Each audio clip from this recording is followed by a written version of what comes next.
These arms are heavy. Mom spaghetti, vomit on a sweater already, or whatever Eminem said. I'm Brittany Lee, the Bio Geek, and I'm moving on to the muscular system. So in this video, I'm going to be covering all the muscles of the upper arm and the rotator cuff. So it should be a pretty short video, but I do a little quiz at the end so you guys can test your knowledge. So let's go.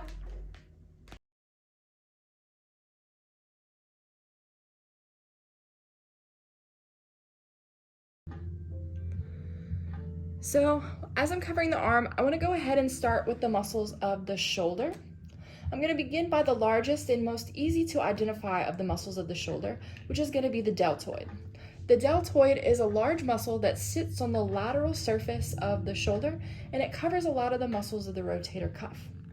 So I'm going to go ahead and remove the deltoid so we can begin to identify some of these muscles of the rotator cuff. So here I'm viewing the scapula, I'm viewing the arm from a posterior view. So up here we would have our scapula, and you can see the spine of the scapula here, which helps us orient ourselves to know that it's the posterior side of the shoulder. So at the very top up here, we're going to have the supraspinatus muscle.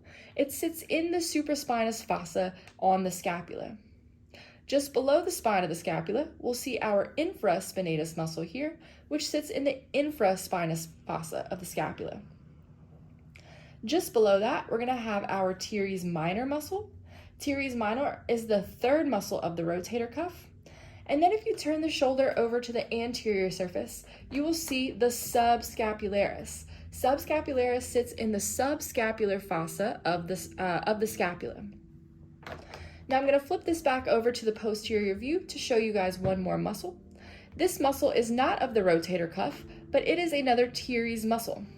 So we said teres minor was this muscle that was part of the rotator cuff that sat just underneath the infraspinatus muscle. The muscle that sits just below teres minor is going to be teres major. So as a rule of thumb, when you have a pair of muscles that are major and minor, your minor will always be on top and your major will be at the bottom. So we said supraspinatus, infraspinatus, teres minor, and then teres major. On the anterior or front side of our scapula, we had our subscapularis muscle. So moving on to the arm, I'm going to stay on this anterior view of the arm where we can see the most famous of our upper arm muscles, the biceps brachii. The biceps brachii is a flexor of the elbow joint, and it has proximal attachments on the coracoid process where the short head will attach, and then attachments to the humerus where the long head is going to attach. So biceps brachii is named biceps because it has two heads, and it's brachii because it sits on the humerus or the upper arm.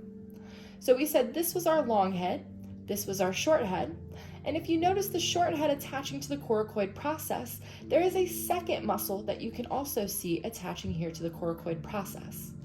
This muscle is called coracobrachialis. Coraco because it attaches to the coracoid process, and then brachialis because it attaches to the upper arm.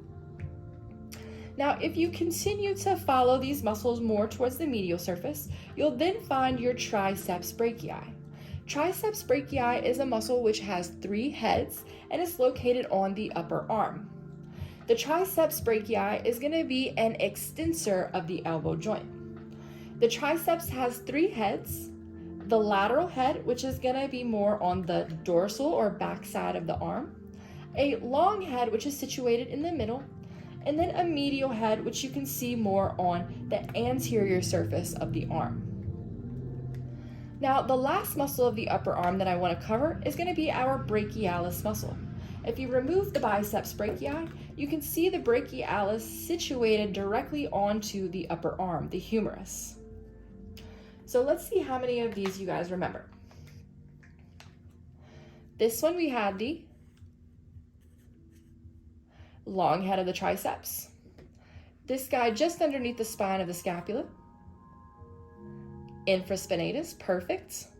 On the anterior or front side of the scapula, we had the subscapularis, perfect. Attaching to the head of the humerus here, long head of the biceps brachii, perfect. Sitting just underneath the biceps, we called this one the brachialis, perfect. This short guy that wraps around the elbow region on the posterior surface of the arm, medial head of the triceps brachii. This guy here located underneath the rotator cuff muscles. Teres major, very good, which would make this one right above it the teres minor, perfect. Attaching to the coracoid process of the scapula, this part of this muscle is called the short head of the biceps. It's counterintuitive. The short head is the one with the longer tendon, and the long head is the one with the shorter tendon.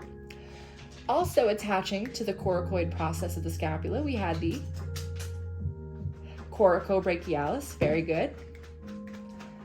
And then located on the posterior aspect of the upper arm was the lateral head of the triceps brachii. Awesome job, guys. All right, now that we've finished the upper arm and the shoulder, the rotator cuff, I hope that these arms aren't weighing too heavy on you anymore and that you find these muscles a lot more easy to digest and to understand and recall on your exams. So stay tuned for my next video where I'm going to cover all of the muscles of the lower arm and the hand. And that's going to be a really good video because I have a really solid system of how to organize these muscles to help you learn them. So stay tuned for that.